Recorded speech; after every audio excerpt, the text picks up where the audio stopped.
Have you ever felt super motivated, ready to conquer the world, only to find that feeling vanish a few days later? You start a new diet, a new workout plan, or a new project with incredible enthusiasm. But then, life happens. The initial spark fades, and you're back to square one, feeling a little more defeated than before. If this sounds familiar, you're not alone. We've all been caught in the motivation trap, waiting for that magical feeling to strike before we take action.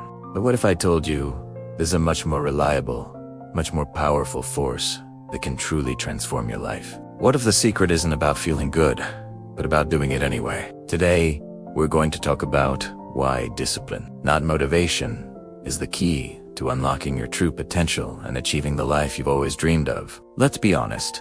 The modern world is obsessed with motivation. We watch motivational speakers. We scroll through inspirational quotes.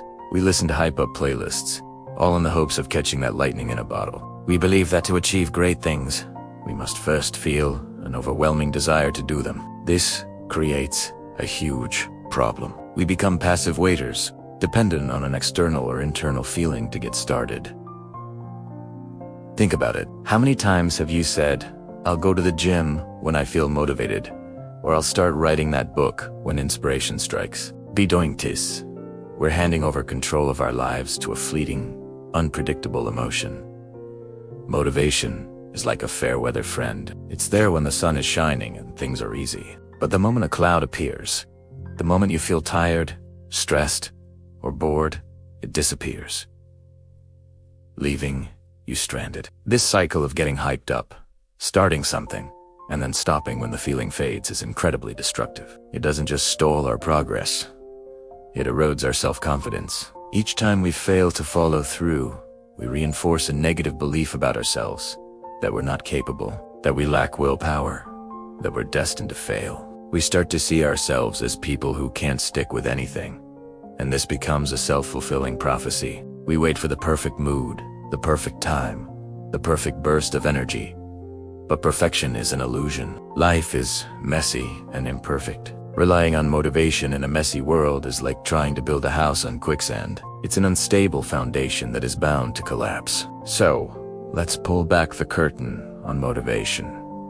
What is it, really? Motivation is an emotion, a feeling, and like all emotions, it's temporary and notoriously unreliable. It is driven by the pleasure principle. Our brain has natural tendency to seek reward and avoid pain. When you feel motivated to go to the gym, it's often because you're focused on the rewarding outcome, looking better, feeling healthier, the endorphin rush after a workout. Your brain is anticipating a dopamine hit. The problem is the actual process, the grunt work. The sweating, the muscle soreness isn't always pleasurable. When the discomfort of the action outweighs the anticipated pleasure of the outcome, motivation evaporates. It's a chemical reaction in your brain, and you have very little direct control over when it shows up or how long it stays. Think of it like a sugar rush. It gives you a quick burst of energy, but it's followed by a crash, leaving you more drained than before.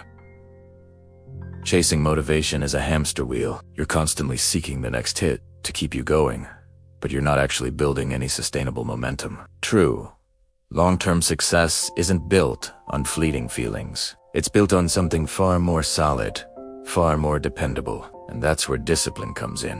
While motivation is about wanting to do something, discipline is about doing it even when you don't want to. It's the engine that keeps you moving forward when the emotional fuel tank is empty. It's the bridge between your goals and your accomplishment. Now, when I say discipline, what comes to mind?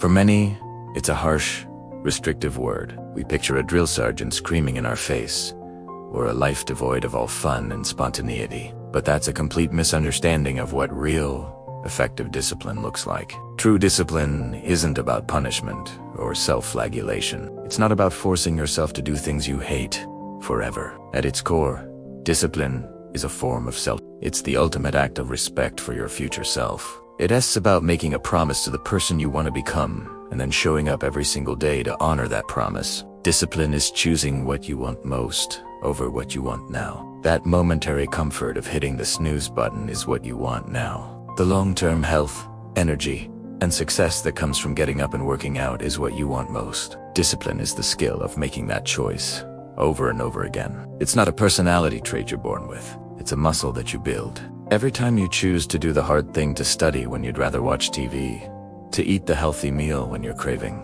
junk food, to have the difficult conversation instead of avoiding it, you are doing one more rep, making that discipline muscle a little bit stronger.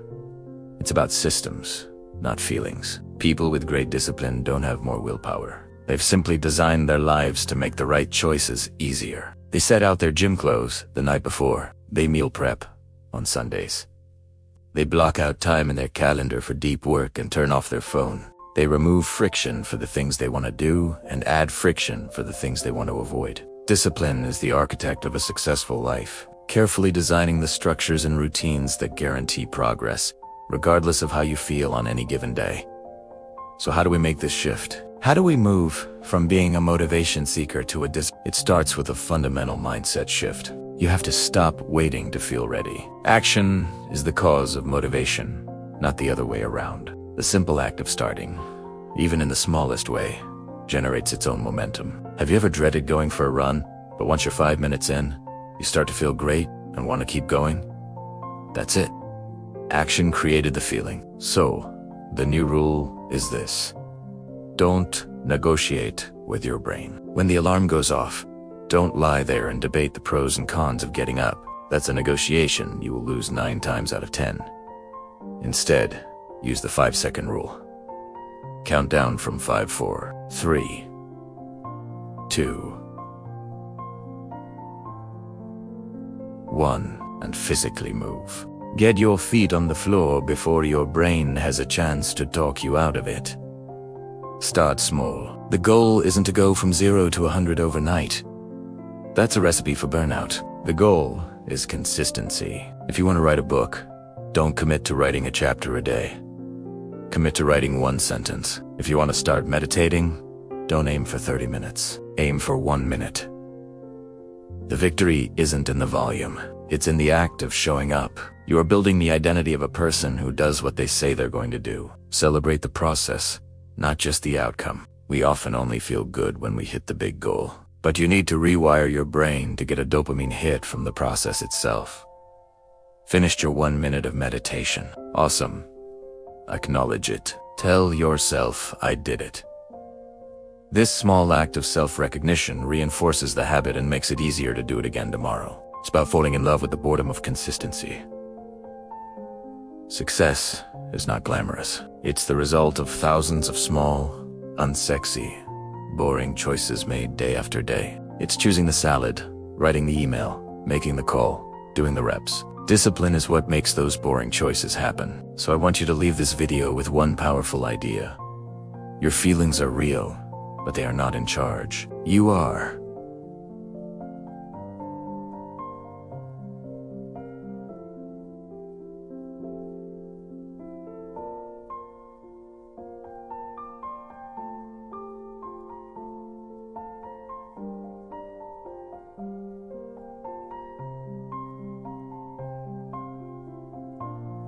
A pleasant surprise, like catching all green lights on your way to work. But you would never plan your entire journey around the hope of only hitting green lights.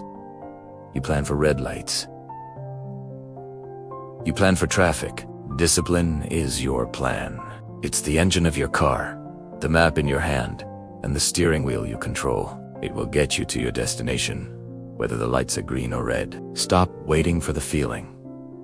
Start building the system. Make a promise to your future self and start honoring it today, not tomorrow. Do the small, boring thing. Then do it again, because that is how you build a life that is not just successful, but one that you are truly proud of. Thank you so much for watching. If this resonated with you, hit that like button and subscribe for more. Let me know in the comments what one small, disciplined action you're going to take starting today. I'll see you in the next one.